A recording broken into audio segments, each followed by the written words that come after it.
Well, Suzana, first of all, thank you so much for having KOMO to the Washington Athletic Club. Thank you. Thanks for being here. Joy to be in your space.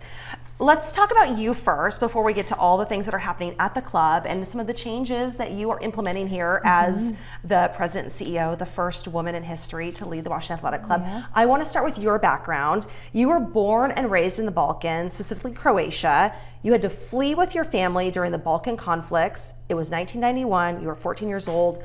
What was that like for you? Oh, sure. Thank you. Thanks for being here. Thanks for your asking me that.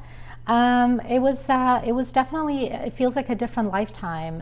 It's so hard coming of age at that 14, 15, being a teenager and then watching everything kind of fall apart around you. So it happened very sudden, it was very fast, but it very, you kind of lose your balance in life in a way. And it's one of those things that I think sometimes people don't understand when a civil war like that happens. There's so many things that kind of fall apart all around you. You can't go to school, your family's dislocated, you don't know where they are, you need to go to Red Cross to try to find family members. So it was very difficult, very trying time. We lost our home as well. We ended up moving to Montenegro for a couple of years just to kind of get out of the heat of the conflict. The area where I lived happened to be really one of the hot zones early on, so it was very scary because it happened to us before it happened in many other regions. So we didn't see it coming. But my family lived through it. We survived. We rebuilt our lives afterwards, but it was definitely a trying time. You were refugees for 2 years. You came back to an unrecognizable city, unrecognizable home. What is it like looking back on that? Yeah, it almost feels like a different life, like it happened to someone else. And I don't think about it day to day because it can be a little difficult. So you just, I'm a big believer in just moving forward and moving on. But definitely when we came to our town, it was still smoldering in a way. And our home was gone and we had to find a new place to live and kind of put our lives back together. And it was a difficult time, but you make through it. You don't have a choice. Right. And during this time, you were working on your English. So how did you connect with NATO? Yeah, so growing up, I spoke German as well because I was actually born in Germany, and then we moved to Yugoslavia when I was 6. So I grew up bilingual, so I think I've always had an ear for that. And so in high school, I started learning English. In Europe, you kind of pick up English pretty early, like 4th, 5th grade. And so I started doing that. And then by the time I was 18, the Dayton Peace Accords were signed, which basically brought peace to the region. They were signed here in Ohio. And which was amazing because all of a sudden everything calmed down and you started to feel like, okay, maybe we can start rebuilding this. It was a really big moment. I remember it like it was yesterday. And because my town was kind of a hot zone anyway, that was one of the first areas where NATO peacekeepers came in, which made sense. And they came into our town. We happened to be in an American sector because there were other sectors as well. And they were looking for translators because now, the sort of the part of the peacekeeping operation that was happening during that time was more sort of on the local government level. And they wanted to, kind of settle some of the borders and some of the towns, and they wanted to kind of decide, what region is this hill gonna belong to, that sort of conversation. And it was happening between local governments that were at war with each other, so they didn't really want to talk to each other. So the conversation needed to be sort of hosted by NATO peacekeepers, and that's why translators became so important during that time, because we were the ones that could make that happen. And you were doing that work. I was doing that, yep, at 18 years old. And it was one of those things where just at that early age, I learned the importance of communication and being very succinct in what you're saying and very clear, because even just saying one word wrong could derail the whole thing. And how do you translate an inappropriate joke? How do you maneuver different dialects? Because a different dialect could mean that you're not viewed favorably maybe by the local government. So you had to be really careful in everything you said, and you had to be able to navigate. You could kind of feel it when it started to get contentious. So you had to figure out how to tone it down. So a lot of dancing and a lot of really paying attention to those subtle signals. But I learned a lot during that time, and I did that for 2 years. It was very cathartic as well, because all of a sudden it went from settling those borders in between regions, but then it became, sanitation projects and water treatment facilities projects, and how do we rebuild a local hospital, and all those things that fell apart during the war. Then we became, part of the effort that we're starting to rebuild these communities, and it was just wonderful to be a part of that. Yeah, it ended up really being a gift in a way too. It was. Tell me, so as you are a NATO interpreter and translator, you also met your husband. So tell me about that. Yeah, so as a translator, part of the arrangement was that we would live on an army base. So for 2 years, I lived like a soldier, really. So I lived in a tent. I wore camouflage uniform every day and had an American patch on my shoulder. It was super cool. At 18 years old, I felt like a movie set almost. So because I was there 24/7, I would typically go home on weekends, but I was really on the army base because they were trying to keep us safe as well. And so toward the end of really that 2-year deployment, really that last month, I met my husband, Robert. So it was just amazing how it all worked out. And we met at an aerobics class, of all things, that I was teaching. So I guess I had athletics even back then on my radar. And he caught my eye because obviously he was super handsome and cute. And he was actually getting ready to leave the Army. He was stationed in Germany for about 10 years at that point, and he was ready to come stateside and took his leave. He had about 4 months of leave, and then moved in with me in Croatia, and we lived together. And then it was all kind of, after that, everything sort of came together. Yeah, look, you were in health and wellness early on. That's right. Beautiful love story. So then it was, you married in 1998. That's in right. 1999, you landed at SeaTac Airport. Once here, you started working right away. What did you do? Yeah, so also getting here was difficult too, because right after we got married, because we got married back home, and right after we got married, we got a notice from Immigration Services that it was going to take up to 2 years for me to move here. Now imagine at 21, 2 years seems like forever. And so my poor husband and his family, they started working the phones, and they called the Pentagon, the Defense Department, what can we do to bring this Army bride to the States? And nothing was working. Nobody was helping until Senator Slade Gordon's office at the time actually helped us out. And I actually got to meet him here at the WAC about 15 years later, which was super amazing. He came for an event. So they helped us out, and it was one of those things where just one call from that senator's office made everything happen for us. I got a call at my house from the consulate in Zagreb that they would see me for an interview and kind of accelerate the whole process. So rather than 2 years, it took about 7 months. So not too bad, but it was still, 7 months is a long time when you're newlywed and you're just ready to get your life started. Of course. I mean, that does seem like such a long time, especially when you want to get over here. That's right. And you're wondering too if it's going to happen. What was it like when you finally landed? So I finally landed. It was super exciting. Everything was new. Everything was, learning. I came from a small town, right? So then you end up in Seattle, and it's this huge metropolis, super cosmopolitan. Basically wanted to work immediately, wanted to go to school immediately. It was just all these doors were opening up to me. Because the other thing, what happens when you're living in that environment, during a war and post-war, you just feel like so many things are closed off to you. Your world becomes very, very small. So all of a sudden I'm in Seattle, and it's like, oh my God, everything is possible now. I can go to get 3 jobs if I want to. And so I got a job at U Village at a little local spa, and sort of landed in that wellness retail sort of environment, and just started working my way up, and I went into school, and I got into management. So then really early on, I really learned, kind of the art of hospitality, because spa industry is very, it's almost like fine dining, it's you don't leave necessarily with like a tangible product as a customer, you leave with a feeling, right? You want to feel good. So how do you sell a feeling? There's a whole art to it. But I learned a lot kind of growing up in that industry, and I use it every day. Yeah, what was attractive to you to do, what part of the spa industry was attractive to you? It was just so fun, you know, and I loved working with women because a lot of times it's primarily female customers. You know, growing up, my family ran a small business. It was a small retail business. So for me, it was just sort of that natural feeling of wanting to take care of my customers, wanting to take care of my team. In the spa industry, you kind of have to rely on your team a lot because you, as the manager, you can't go do services. Your team has to do it for you. So there's this natural transition of taking care of the team so they can then take care of the customer.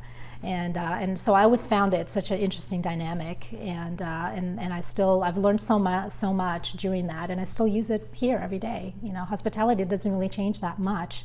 Running a club is not that different. You know, you're still taking care of your customer. You still want to make sure that they feel great when they're here, taking care of your team. So kind of the basics of the dynamics are still there. So you started at the Washington Athletic Club in 2011. That's right. What was it like from 2011 to 2025 working here before you became president and CEO? Yeah. So I started I was hired to run the spa and the wellness area, which was obviously my skill set, and it made a lot of sense. And it's one of those things where being in that industry, but then also within a private club, just sort of elevated everything even more. But it also made it more fun because in the private club world, you sort of get to know your customer a lot more intimately because you see them a lot more often, right? They're a member here in some cases for 50 years. And you get to know their family members. So it just becomes more of a community feeling to it. And I think that's what I really enjoy about being here. So when I first got hired in 2011, I really didn't think I was going to be here all this time, you know, and especially coming out, I went back and got a business degree, got an MBA from University of Washington. And typically when you get an MBA, it's so much work to get it, and you always sort of think that this is going to be my jumping off point to the next chapter in my career. But I fell in love with this place, and I fell in love with our members and our community and our team. And so then I thought, I'm just going to use those skill sets here. And then my role just kept expanding. So then after spa and wellness, I became a vice president of membership. So that was great too, because then I got to see it from a totally different angle, and I started to learn different aspects of the operation, right? So all of a sudden I'm learning about restaurants, and I'm learning about the hotel, and because as a VP of membership, you kind of have to pay attention to the whole entire operation. And I think that was a great setup for the next role, because how wonderful, what a great opportunity. I got to talk to members every day for so many years, and now I can use all that knowledge to move us forward. Yeah. What was it like in that time when you're raising a family, you're back in school, but you're also climbing professionally? What was it like to balance all of that? Well, there's a gap of about 2 years where I don't know what happened at home. I really don't. So you kind of have to rely on your village at your house to sort of step in. Because my typical day would have been, working, 8 to 10 hours, and then I would go to class, and I would come home at 11:30 at night in some cases. And then I would put earplugs in and do homework until about 3 o'clock in the morning. And then the next day it starts all over again, because it was a full-time program. So lots of times, even today, my family will bring up something that happened during those years, and I'm like, I was not aware of that. That's right, because I had my earplugs in and I was doing homework all night. So challenging for sure. Everything kind of starts blurring, where kind of work and school all start melding together. But you just become very efficient with your time, I think. It's also kind of incredible where you think your day is already full and you're already busy, but then you learn there's actually more I can take in. So it's a good skill set for now, because there's so much that I'm doing now, but I can sort of go back to that reflex and say, no, actually I can do this. I can handle a lot. It's okay. I've done it before. You did more before. You can handle this handle right now. That's right. All right, let's bring it up to present day now. You are the first female president and CEO of a 95-year institution. That's right. Just want that to set in for a second. What does that mean to the organization, to you, to other women, to have a woman in this position the first time in the Washington Athletic Club's 95-year history? Yeah, so I'm the 8th CEO in the sequence, and first female, that's right, as you said.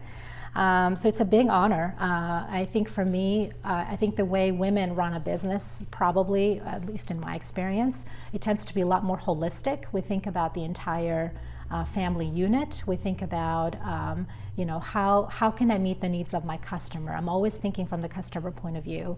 So one of the things that is my big focus is really family programming in general. Having been a working mom and having sort of been at the thick of it, anything I can do to just make the life of a family a little bit richer, a little bit easier, a little bit more logistically smart, I feel like it's a victory. So in the past, we've always been more focused on being sort of a downtown business club, and that's still a big part of what we do. But with the changing dynamics in the city and more families living in the city, it makes sense for us to sort of pivot and start paying attention to that segment as well. And we've always done family programming as well. We have a daycare center right here on site. We've done swim lessons for a really long time. Our oldest running event is actually a Halloween bash, which we started back in the 30s, so think about that. So there's always been this family presence, but for me, I just want to be more intentional about it and make it work for the entire family. Yeah, when you got in your position, how did you realign operations? Was it more family programming? What else did you do? Family programming is a big focus, just aligning sort of the entire operation around a common goal. We, over the years, because we've been here for so long, organizations that operate for 85, 95 years, they sometimes lose their way a little bit and it becomes a little bit siloed. So for me, one of my early missions was to kind of de-silo and get everybody aligned around a common mission. So one of the really major areas of focus for me is to really enhance the value proposition for our member. So a lot of things that we're adding in our club right now are just included with your membership. I don't want to have this feeling where as a member you always feel like there's some upcharges. So for example, we launched reformer Pilates classes, group classes, and they're included with membership. These can be really expensive out in the community. We launched hot yoga classes, that's included with membership. We're launching a business center. So I'm launching more things that are part of membership, but also as a way to just make it more convenient for members. Because a lot of times what I'm finding out is our members will have these little kind of one-off memberships in other places, and I just want to consolidate and make everything sort of part of their WAC lifestyle. Is that part of your holistic approach? That's too? Right. That's right. That's a big part of it. Absolutely. How do you highlight the WAC's 95-year history while also reaching out to Seattle's diverse populations? Yeah, absolutely. So one of the things that we've done in the last couple of years is we've launched a number of little almost mini clubs within the club. We call them affinity groups. And it's a wonderful way to members to connect around common hobbies or common identity or common things that they want to do together. So one of our most successful groups has been LGBTQ. So that they've just exploded, and it's just been such a wonderful way to recognize that community and also make sure that they feel welcome and included here in the club. Another really big one that's been super successful for us has been Discover Seattle, because so many of our new members are new to town. Every month we join anywhere between 50 to 60 new members, and about half of them on any given month have been in Seattle for like maybe less than 6 months. So they're trying to find their way in the city, and so we want to make sure when they come here that they can discover Seattle with other fellow WAC members. So it's all about building these communities within the club, and as the kind of the work culture has changed and we're becoming more of a second place really for a lot of our members, it's a wonderful sort of gathering point for Seattleites. And you're also really trying to appeal to more serious athletes who want to hone their craft. Tell me how you do that. Yeah, so we have a number of teams actually that we have a basketball league, we have soccer team, we have rugby, we have rowing. So we have a number of teams, and in many cases we have men's and women's, and they practice and they compete in a local area and in local events. Our men's rowing team won the Windermere Cup last summer for the first time, which was amazing. So that's another big part of our community. We've always had this support for athletics as well in the city of Seattle. Boys in a Boat, I'm sure you've heard about that. So that rowing team actually was partially funded by WAC members, and they were able to go to Berlin and make history. And I know that there's been other Olympians that have trained in this facility That's and right. gone on to different Olympic Games. That's right. So Helene Madison is another one that we're really proud of. We actually named our pool for her, and she competed in Olympics several times and won a bunch of gold medals. So yeah, lots of history. What vision do you have for the WAC? What do you want the WAC to be, and how do you get there? Yeah, so our members that have been here the longest, they always call the WAC their home away from home. This is my home away from home.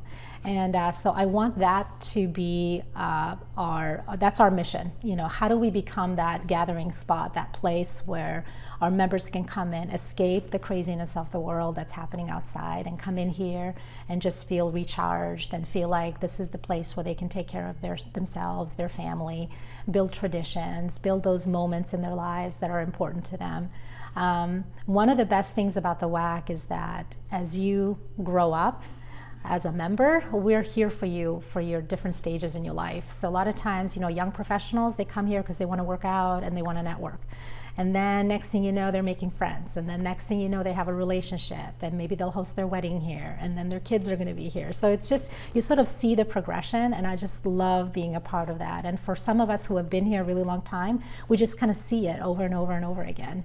And it's just so rewarding. We become part of their village. We become part of their story.